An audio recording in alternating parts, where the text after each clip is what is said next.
Hello everyone, आज है 12 मार्च और आज इस वीडियो में हम बात करने जा रहे हैं इरडा के बारे में। 134 पे आ चुका है और अब तो 5% का लोअर सर्किट भी यहाँ पर लग चुका है। पिछले कुछ दिनों से अगर आप देखोगे तो भाई साहब लगातार धंसता ही जा रहा है ये नीचे। 210 पे चला गया था ये शेयर, उसके बाद जो गिरावट बनी है वो संभल नहीं पाई है। और अगर आप चैनल को रेगुलर फॉलो करते हो, मैंने पहले भी कहा था कि मैं एक दो दिन की तेज़ी पे भरोसा नहीं करूँगा। यहाँ पर ये मत मान लेना कि एक दिन तेज़ी दिखा दी तो भैया अब चीज़ें बदल जाएगी, नहीं। वापस गिरता नजर आया, वापस एक दिन की तेज़ी दिखाई, वापस गिरता नजर आया, तो एक दिन की तेज़ी पर तो पहली चीज़ भरोसा करना सही नहीं है और उसके बारे में भी हम बात करेंगे। लेकिन उससे पहले अगर आपने अभी तक चैनल को सब्सक्राइब नहीं किया है तो प्लीज़ अभी इसे सब्सक्राइब कर लीजिए, क्योंकि आगे भी बहुत सारे वीडियोस हैं जो आपको काफ़ी ज़्यादा हेल्प करेंगे।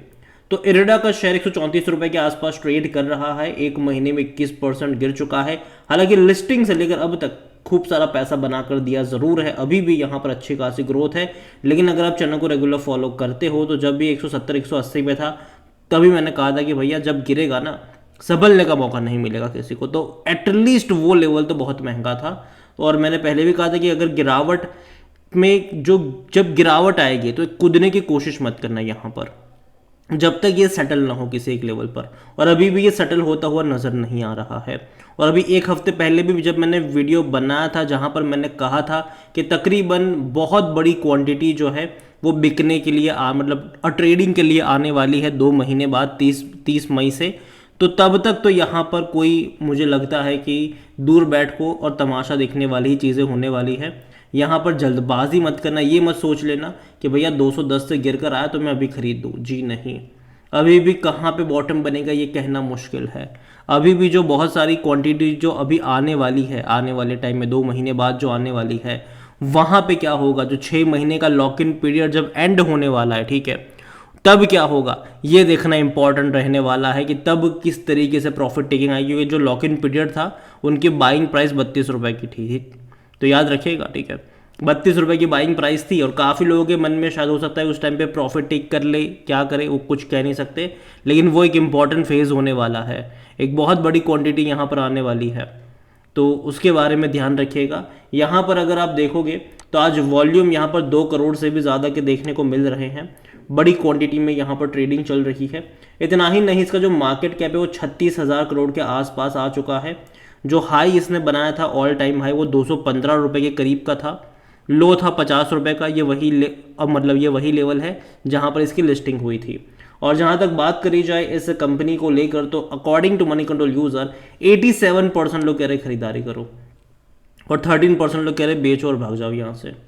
देखो, कंपनी को लेकर अगर डिविडेंड की बात की तो वो अभी तक पे नहीं करेगी, क्योंकि अभी हाल फिलहाल की लिस्टिंग है तो पे नहीं करेगा। लेकिन शायद हो सकता है कि इस साल भी थोड़ा सा, रुपीज़ में नहीं लेकिन पैसों में शायद पे कर दे, मतलब 50 पैसा 60 पैसा ऐसा कुछ आप एक्सपेक्ट कर सकते हो साल के एंड में यहाँ से डिविडेंड, क्योंकि कंपनी जो है वो प्रॉफिट कर रही है। और जहाँ तक अगर आप इनके लोन पोर्टफोलियो देखोगे तो जनरली जो बहुत बड़ा अलॉटमेंट है वो सोलार और विंड में है। कंपनी करती क्या है, कंपनी लोन देती है। रिन्यूएबल एनर्जी में जो कंपनियां काम करती है उनको लोन देने का काम ये कंपनी करती है। अपने लोन बुक का 30% इन्होंने सोलार को दिया हुआ है और विंड को तकरीबन 22 से 23% का जो लोन पोर्टफोलियो है वो वहाँ पर है। स्मॉल हाइड्रो में भी तकरीबन 13% के आसपास का देखने को मिल रहा है, बाकी का छोटा मोटा यहाँ पर है ज़रूर। तो देखा जाए तो कंपनी लोन देती है, लेकिन अगेन मैं कह दूँ कि ये जो लोन देने का काम कर रही है, अगेन वो रिस्की बेट भी है। ऐसा नहीं कि वो सारे के सारे सिक्योर्ड लोन है। जो IRFC लोन देती है रेलवे को वो सिक्योर्ड लोन होते हैं, क्योंकि वो गवर्नमेंट को देती है तो वो पैसा रिकवर हो ही जाएगा। लेकिन यहाँ पर क्या है कि ये जो रिन्यूएबल एनर्जी में काम करने वाली कंपनीज़ है उसको लोन देती है, और कई बार अगर कंपनी नहीं चल पाई तो डिफ़ॉल्ट होने के भी चांसेस यहाँ पर रहते हैं। तो ये कंसर्न यहाँ पर हमेशा रहेगा, जो डिफ़ॉल्ट का कंसर्न है वो यहाँ पर हमेशा रहने वाला है। इवन लिस्टिंग से पहले भी इन्होंने अपने कुछ लोन से उसको हटाया था, तो ये चीज़ याद रखिएगा यहाँ पर कि भाई साहब ये होगा, ऐसा नहीं कि नहीं होगा, ये ज़रूर होने वाला है। अगर हम वैल्यूएशन के बारे में देखें तो मैं पहले भी बोल रहा हूँ कि यार महंगा तो है, 32 का पी हो चुका है इसका, सेक्टर पी 20 का है। कोई भी एनालिस्ट खरीदारी करने की बात नहीं कर रहा है। IRFC का जो पी है वो 29 का है।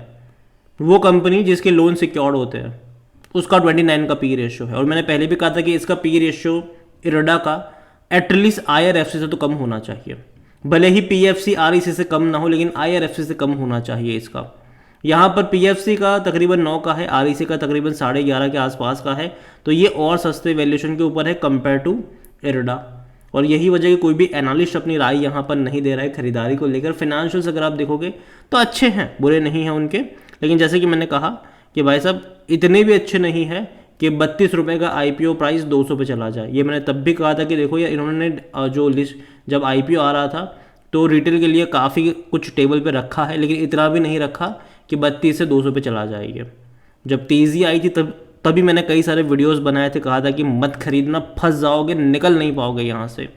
और अब भी वही हो रहा है। और अभी भी काफ़ी लोग पता है क्या कर रहे हैं, इस गिरते हुए टाइम में खरीदारी करने की काफ़ी लोग कोशिश कर रहे होंगे अभी के टाइम पर। मैं पहले भी बोल रहा हूँ, मैं अब भी कहूँगा, सेटल होने दो इसको, सेटल होने दो कुछ टाइम के लिए। इसका वैल्यूएशन अगर आप देखो तो आईआरएफसी से महंगा है, ठीक है, आरईसीपी से तो चलो है ही बहुत महंगा, आईआरएफसी से भी ज़्यादा महंगा है। और दूसरी बात जो मैंने पिछले हफ्ते भी कही थी कि भैया बहुत बड़ी क्वांटिटी जो लॉक इन पीरियड एंड हो रहा है 6 महीने का, उसके बाद ही कोई फैसला ले, मतलब आप यहाँ पे लेना, अभी एंटर करने की कोशिश भी मत करना।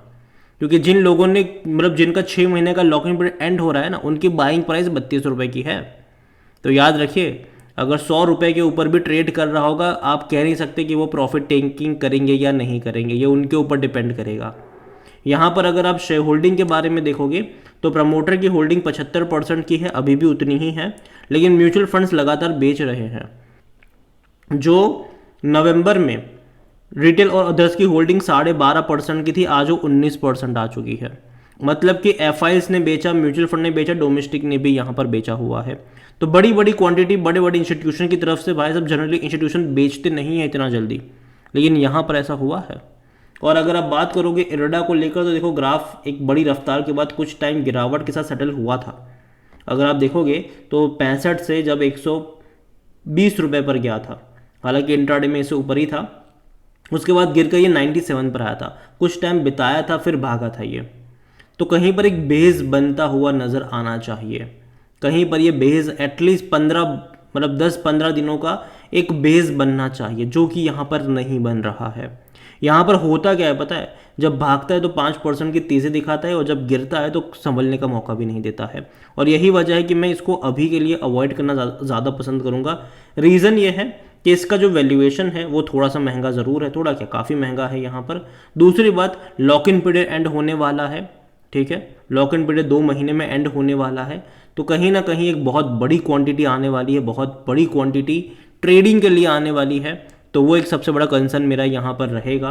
तो एटलीस्ट मैं जून तक तो यहाँ पर हाथ डालने की कोशिश नहीं करूँगा, ये मेरा मानना है। और मैं यही कहूँगा आपसे कि अगर आप यहाँ पर ख़रीदारी या फिर बिकवाली कर रहे हो तो उसका डिसीजन आप ही का होना चाहिए। मुझे लगता है कि यहाँ पर वेट एंड वॉच करने का ही सिलसिला बन रहा है, और ये मैं अभी से नहीं, ये पिछले 15 दिनों से मैं ये चीज़ कह रहा हूँ, 20 दिनों से मैं ये चीज़ कह रहा हूँ। तो नज़र रखिए इसके ऊपर, लेकिन हाँ अभी के लिए थोड़ा सा दूर बैठो, तमाशा देखो वाला ही सिनारियो आपका होना चाहिए, एटलीस्ट जब तक इनका जो 6 महीने वाला लॉक इन पीरियड एंड नहीं हो जाता है, और उसके बाद एक बड़ी क्वांटिटी जब तक आती नहीं है। क्योंकि अभी अगर आप देखोगे तो सरकारी कंपनियों की हवा निकल रही है। हालांकि बहुत सारी सरकारी कंपनी अच्छी भी है जहाँ पर मौके बनेंगे, लेकिन यहाँ पर वैल्यूएशन के हिसाब से महंगा है। एटलीस्ट इसका जो वैल्यूएशन है वो आईआरएफसी से तो कम होना चाहिए, ये मेरा मानना है। बाकी मर्जी आपकी है। अगेन ये कोई बाय सेल रिकमेंडेशन नहीं है। वीडियो को यहीं पे एंड करता हूँ। पसंद आया हो तो लाइक करो, शेयर करो। चैनल पर अगर आप पहली बार हैं तो प्लीज़ सब्सक्राइब करें। और इरडा के बारे में आप क्या सोचते हैं वो भी आप मुझे कमेंट में लिखकर बता सकते हैं। Thank you.